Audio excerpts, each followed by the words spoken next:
Hello friends, good morning. Manish की बात में एक बार फिर से आप लोगों का स्वागत है। कल जो मैंने वीडियो बनाया था रिच और वेल्दी के ऊपर कि आप क्या बनना चाहते हैं, रिच बनना चाहते हैं या वेल्दी बनना चाहते हैं, तो बहुत लोगों का कमेंट और मैसेज आया कि yes I want to become wealthy.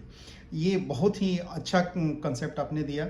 बहुत सी चीज़ें क्लियर थी ही नहीं। हम लोग समझते थे कि रिच और वेल्दी एक ही होता है, लेकिन वीडियो सुनने के बाद पता चला कि नहीं, वेल्दी होना बहुत अच्छा है, रिच तो कोई भी हो सकता है। तो वेल्दी कैसे बना जा सकता है, ज़रा इसके ऊपर कुछ थॉट दिया जाए। तो मैंने कहा कि ठीक है, इसके ऊपर आज वीडियो बनाते हैं। तो हम लोग कैसे वेल्दी बन सकते हैं, इसके ऊपर बात करते हैं। ये कोई बहुत बड़ी बात नहीं है, हर कोई वेल्दी बन सकता है। जस्ट उसको 2-3 चीज़ों को ध्यान रखना पड़ेगा।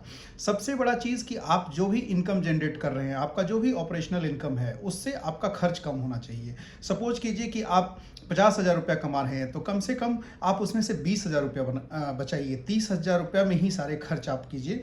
जो भी करना है, कहने का मतलब कि कम से कम 30-40% आप अपने इनकम का सेविंग कीजिए और उसको एक अच्छे इंस्ट्रूमेंट में इन्वेस्ट कर दीजिए। और लॉन्ग टर्म प्रोसेस है वेल्दी बनने का, और उसके बाद ही आप वेल्दी बन सकते हैं। तो आप अपने नीड्स और वांट्स में को डिफ्रेंशिएट करना सीखिए। कि आप पूछेंगे कि नीड्स और वांट्स क्या होता है, दोनों तो सुनने में एक ही लगता है, लेकिन दोनों में ज़मीन आसमान का फ़र्क है। जैसे रिच और वेल्दी में फ़र्क था।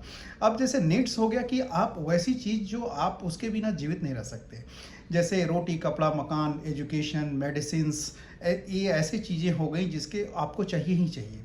लेकिन वांट्स ऐसा हो गया कि वो उसके बिना आप जीवित रह सकते हैं। जैसे फर्नीचर हो गया, फॉरेन टूर हो गया, ज्वेलरीज हो गए, सोफ़ा हो गए, आपकी महंगी गाड़ियाँ हो गई, ये सारे आपके वांट्स में आ जाएंगे। तो आप महंगा सोफ़ा के बिना भी रह सकते हैं, आप फॉरेन बिना गए भी रह सकते हैं, आप महंगी ज्वेलरी के बिना भी रह सकते हैं, लेकिन आप भोजन के बिना नहीं रह सकते। तो भोजन आपका नीड हो गया और ज्वेलरी आपके वांट्स हो गए। आप मेडिसिन के बिना नहीं रह सकते, आप एजुकेशन के बिना अच्छे आदमी बन ही नहीं सकते, आप प्रोग्रेस नहीं कर सकते एक अच्छी एजुकेशन के बिना। तो एजुकेशन नीड में आता है, मेडिसिन नीड में आता है, लेकिन बाहर खाना, पार्टी करना, फॉरेन टूर करना, ये सारे आपके वांट्स में आ जाते हैं।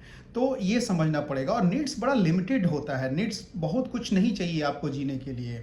जीने के लिए बेसिक चीज़ें चाहिए जो हर किसी को उपलब्ध हो सकता है, और उसमें बहुत ज़्यादा पैसा नहीं लगता है। लेकिन वांट्स की कोई सीमा नहीं है। वांट्स तो किसी का भी बहुत हो सकता है। नीड्स लिमिटेड होते हैं, वांट्स अनलिमिटेड होते हैं। Needs person to person same रहते हैं। ऐसा नहीं है कि हमारा और आपका नीड्स अलग होगा और जो भारत के जो सबसे धनी व्यक्ति हैं या वर्ल्ड के धनी व्यक्ति हैं, उनका नीड्स अलग होगा। उनको भी रोटी, कपड़ा, मकान चाहिए, उनको भी मेडिसिन चाहिए, और हमें भी चाहिए, ये सबको चाहिए। लेकिन उनके वांट्स अलग हो सकते हैं। उनको अपना प्राइवेट जेट होगा, उनको अपना मैंसन होगा, उनके पास अकूत संपत्ति है, तो उनके वांट्स कुछ भी हो सकते हैं। तो मेरे कहने का मतलब है कि अगर आप अपने वांट्स को कंट्रोल में रखेंगे, जितना कम आपका वांट्स होगा, तो वो आपका पैसा बचेगा, और जो भी पैसा बचेगा आप उसको इन्वेस्ट करेंगे। आप ऐसा कर सकते हैं कि जो भी आप काम कर रहे हैं, अगर आपको 2 घंटा 3 घंटा भी अगर आपको एक्स्ट्रा आपके पास है, तो आप कुछ दूसरा काम कर सकते हैं। उसमें साइड ट्यूशन दे सकते हैं, उसमें आप कोई किसी का काम कर सकते हैं, अपने क्लाउड किचन का काम कर सकते हैं, आप टिफ़िन सर्विस का काम कर सकते हैं। करने का मतलब कि जो भी आपका स्किल्स है, उसको आप अपने कितने पैसे को जनरेट करते हैं, आप अपने इनकम को कितना बढ़ा सकते हैं। तो जब आप इनकम बढ़ाएंगे तो आपकी सेविंग बढ़ेगी, और सेविंग बढ़ेगी तो आपका इन्वेस्टमेंट बढ़ेगा।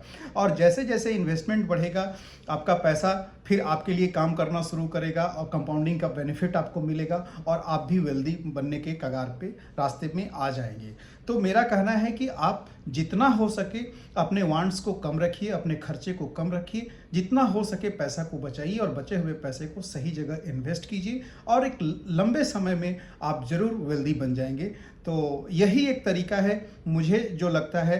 बाकी मैं तरीका नहीं जानता हूँ कि वेल्दी और कैसे बना जा सकता है। अब वेल्दी बनने के लिए तो आप कोई जाके कुछ डाका डाल दे, या अननेचुरल चीज़ कर ले, इनऑर्गेनिक कोई काम कर ले, तो शायद बन सकता है। लेकिन जो एक सरल और सबसे जो आसान तरीका है, यही हो सकता है कि आप अपने इनकम को बढ़ाइए, खर्चे कम रखिए, और ज़्यादा से ज़्यादा पैसा इन्वेस्ट कीजिए, और कंपाउंडिंग का फ़ायदा लीजिए।